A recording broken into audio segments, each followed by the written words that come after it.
Silakan berdiri, saudara.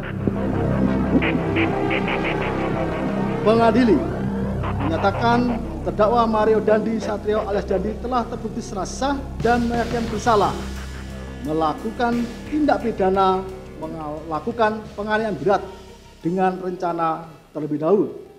2. Menjatuhkan pidana penjara oleh karena itu kepada terdakwa Mario Dandi Satrio alias Dandi dengan pidana penjara selama 12 tahun. 3. Menetapkan lamanya penangkapan dan pengawasan bahwa dikurangkan seluruhnya dari pidana yang dijatuhkan. Menetapkan terdakwa tetap berada dalam tahanan. Membebankan membebankan terdakwa Mario Dandi Satrio alias Dandi membayar restitusi kepada anak korban Kristalino David Ozora alias Fareng sebesar 25.150.161.900 rupiah.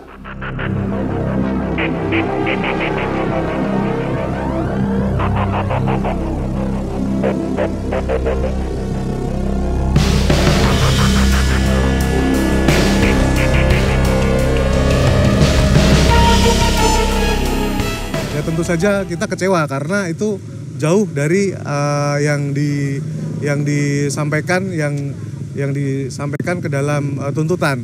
Tetapi hukuman utamanya kan kita udah dapat dan itu maksimal. 12 tahunnya udah dapat.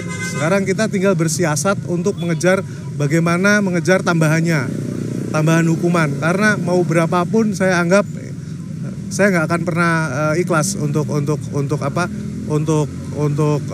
menerima vonisnya.